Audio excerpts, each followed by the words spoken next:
Welcome back to Truck Tech, everyone. This week at the ACT Expo, the Advanced Clean Transportation Expo here in Las Vegas, Nevada. You know, behind me is the reason they had to come to Nevada. There's so much activity now. There's so much going on at this show. We're going to try to show you just a few pieces of it to open the show. We'll also be talking with John O'Leary, the CEO of Daimler Truck North America, on this episode. So we hope you enjoy it.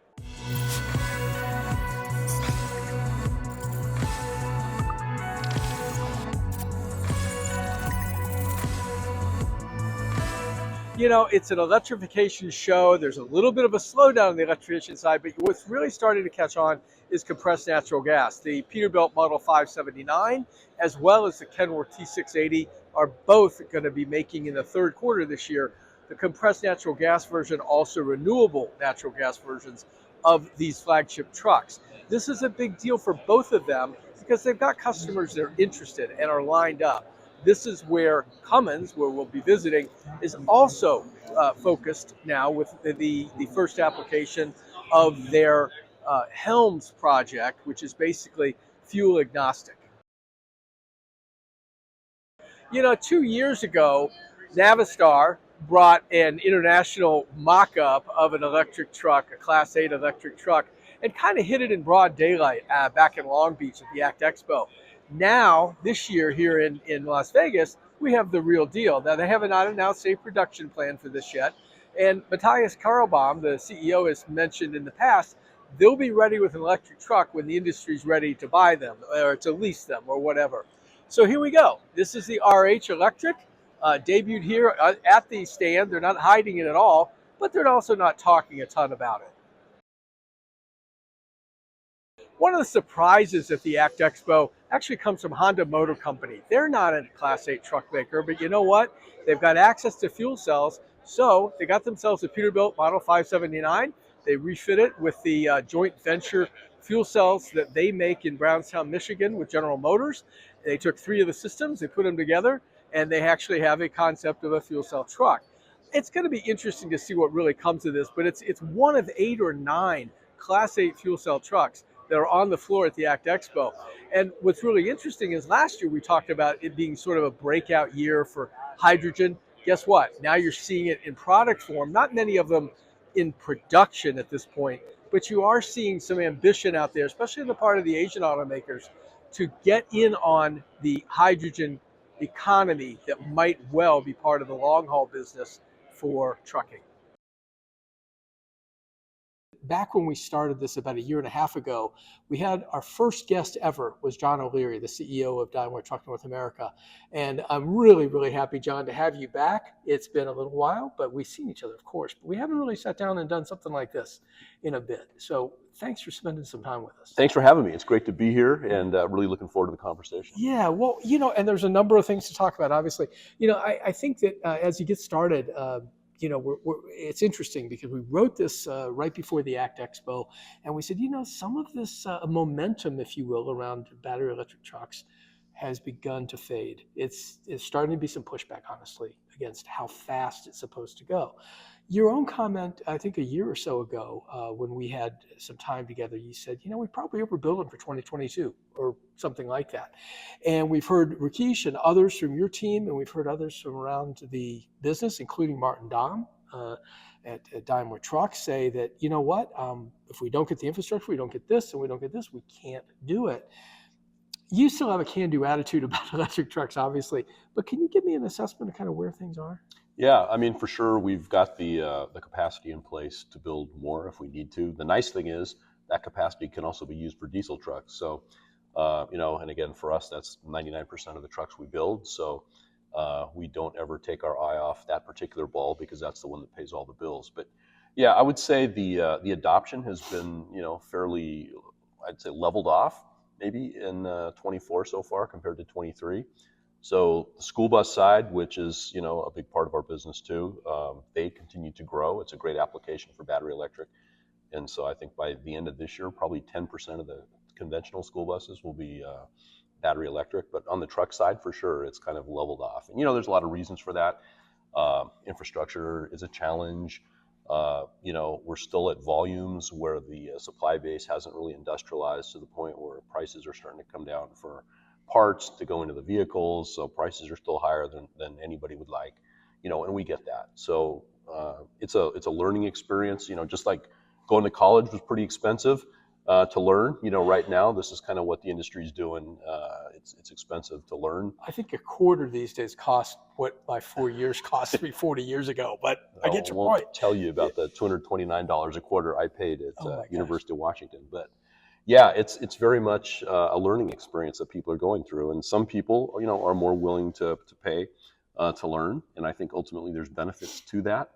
But you have dealerships learning how to service vehicles. You have, customers learning how to drive them and operate them and service them and charge them. A lot of learnings. Do you sense, though, John, that some of the pushback is coming because regulators, and we'll go ahead and name them, California Air Resources Board and the EPA are pushing for some adoption that's a little faster than maybe, this is the only solution and we need to get there by fill in the blank date. But do you think that's what's causing the pushback more than anything else? I mean, I think anytime you get pushed to do something faster than you feel comfortable, your back gets up a little bit, right? That's kind of the definition of getting your back up. So I fully get that. It's one of those things where they a lot of times are driven by political ends, and there have been a lot of people making political hay by outdoing each other in terms of dates of implementation. It started out by, we're going to do this by 2040, and then the next guy comes and says, we're going to do it by 2035, and some people were even going down to 2030 with no idea of how to get there or if it was even technically possible. And then ultimately, there were regulations being driven off of some of that. So I can remember Roger Nielsen, your predecessor, essentially talking about maybe 30% by 2030 at one point when he said the future is electric, and it was at the ACT Expo a number of years ago when he said that.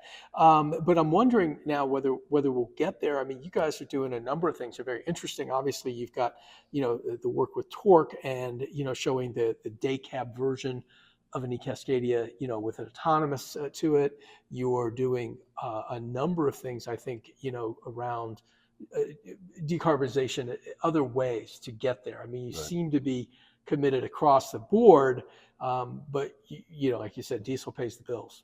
Yeah, no, we really feel that way. Look, we're an innovative company. We spend an awful lot of money on technology because ultimately we think it drives better TCO for our customers. And I think if you look at the results, at our market share, at our financial results, that's been well played out over the years. So we'll continue down that path and continue to innovate.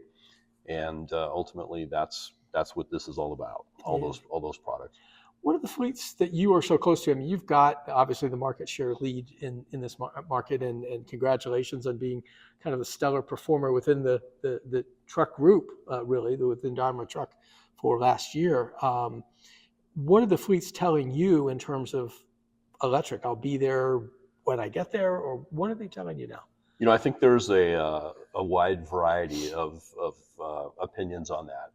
There's some fleets that are very much into it now, and taking trucks, and they've got big installations in Southern California, depots that they're operating, and they're very committed to it. There's others who are maybe dipping their toe in a little bit less, maybe they are only operating 10 or 20, and then you have others that are like, I don't want anything to do with it until the price comes down and there's more infrastructure and things like that. So again, it's a spectrum, and just like everything in life, it's perfectly normal to have a wide spectrum of things, and we have products, I think, that meet the needs for all of them. If you want a great diesel, we've got that. If you want a great battery electric, we have that. You also have, at least in Europe right now, a very active hydrogen program there. We had an opportunity to see it last October when we were there, and with the long run of the hydrogen H2 truck. Right. E600. Yeah. No. I was thinking of the fuel cell truck. Fuel cell truck. Yeah. And I want to talk about fuel cells for a minute, because it was just a couple of years ago that Cummins made an announcement at the ACT Expo that they were going to be working with you, and maybe they still are, on a fuel cell truck for North America ahead of the cell-centric product coming. What's the status of that? Is that still moving ahead? There's still discussions going on about fuel cell. I mean, what we believe, Alan, is that ultimately fuel cell is in North America. It's a longer term play. It's more efficient than what we call H2 ICE, right? Which is basically taking existing combustion engine like you have today, which uses the same powertrain, and basically modify it to burn hydrogen. So, but you're burning hydrogen. So in some mines, because you're burning it, that's a no-no. Creating NOx. Yeah, as opposed to a fuel cell, which uses a chemical reaction and doesn't. Right. So, yeah, we still think, because fuel cell is more efficient than H2ICE, that ultimately in the long run, because ultimately everything always gets to be more efficient over time, that in the 2030 and beyond timeframe, that fuel cell would make sense, better sense for the North American market. But in the meantime, we would think H2ICE. We do have our Super Truck 3, the Super Truck program that's out there. Our third version of that right now underway that we're developing is a fuel cell truck with the cell-centric fuel cell. Okay. So, it's under construction now, and we'll run it and learn from it and see where it goes from there. Is there a pretty good chance that you'll just, wait for the cell-centric product now rather than try to do something in advance on the fuel cell? It sounds like your time frame looks a little farther out maybe than, mid-decade. Yeah, I mean, we definitely, and you're kind of, I think, pointing to Cummins again. Yes. We work really well with Cummins today on the diesel side, right? Mm-hmm. We have, I think, roughly a big percentage of our medium-duty trucks, and maybe 5 or 10% of our heavy-duty trucks are Cummins engine. The rest are our captive brand, obviously Detroit. But we're always talking to Cummins. They're a great partner for us. Obviously, we've got a partnership with them and PACCAR and EVE for cells, for battery cells. Yep. So we're always talking to them about different things and exploring ways to do technology and spend less money, because that's the thing about all this technology. All this development is going on basically at the same time. Nobody has enough money to place bets on all those different technologies, not in the amounts that it takes to really succeed. Sure. So what you're seeing is more and more, sharing, if you will. Well, we could talk about Greenlane for that. I mean, because I know there are some makers that don't really think that infrastructure is necessarily your issue, but you've embraced that both here and in Europe, in terms of partnership, and Greenlane, which you guys seem to take sort of the lead on in terms of talking about it. We've talked with Patrick about it, and it feels like it's a part of the package for you, or the ecosystem, if you will. Yeah, I mean, it's to us, it's a great way to learn. Again, you get into all the dynamics of acquiring land and working with utilities to get, power moved around and get substations built, and work with local regulators to get permitting, all those kind of things. So it helps us ultimately learn, and that, I think, ultimately helps us be better when we talk to our customers, when they ask, hey, what's it going to take to get a depot charging set up for me? Right. So I think it's a great way to do it. And then obviously, it helps ultimately probably sell more trucks too, if there's infrastructure out there. It's not a bad idea, right? I mean, they look at you for that. You're supposed to sell trucks. Yeah. There are some interim technologies, right? Or some transitional technologies that maybe we're talking about for just a minute. One of your competitors recently said that they were going to start as the first fills in the plant with renewable diesel, a version of renewable diesel. So you've got some drop-in fuel alternatives that certainly can get you beyond perhaps the numbers and the numbers that you get from a diesel truck. How interesting is that to you in terms of doing things like that? I mean, we're always looking at things like that. We don't have that particular one, but all our plants are zero waste to landfill and things like that. So we're always looking for ways to become more sustainable. Sure. Putting the first fuel fill, that's something. It's symbolic in a way. Yeah. But still, kudos for the effort. So, that one, I don't know. We can look into that and see, if it's inbound logistics is another one that you've embraced in terms of electric. If you're going to bring us stuff, bring it to us on one of our electric trucks, preferably. And that sort of thing. You've expanded on that. Right. So we've been working with Salem Leasing and Penske and a few others to really work on inbound logistics. So the parts that come into our plants are more and more being transported on battery electric vehicles. And again, for us, it's just a great opportunity to learn. It costs more because just like for any customer, the TCO is higher, for battery electric. So is it for John O'Leary and DTNA Sure. to have my parts brought in. So I'm, one of those people that understands the cost and all that. But again, it helps us learn, and it helps me appreciate the plight of my customer, and also helps me learn to hopefully be better. You announced, I think it's $40 million investment up in the Portland, Oregon area, near where you are, for some of these training activities and things like that around electric. So you also have the first MCS or a megawatt charging system set up at Electric Island. Electric Island on Yeah, Swan yeah, Island. yeah. So a number of these things, I mean, you're continuing to point outward, even as these things may have slowed down a little bit. I want to change topics for a moment. I noticed, and if I was a betting man, I only am occasionally, John, not very often. You're in Vegas, so I'm in Vegas, and I may well do that. Yeah, that's right. Maybe go home. But anyway, it does occur to me I would never have bet against you settling with the UAW as you did recently. In your labor issues in North and South Carolina and a couple other places. Then we see that the UAW recently, lost the vote at, again, Mercedes, not really part of you anymore, but right. Lost the organization vote at Mercedes. Do you see any one impacting the other at all? I mean, I'll tell you what I was thinking was, if you would end up taking a strike, which I never thought you would, but had you done that, I wonder if that wouldn't have pushed that the other direction.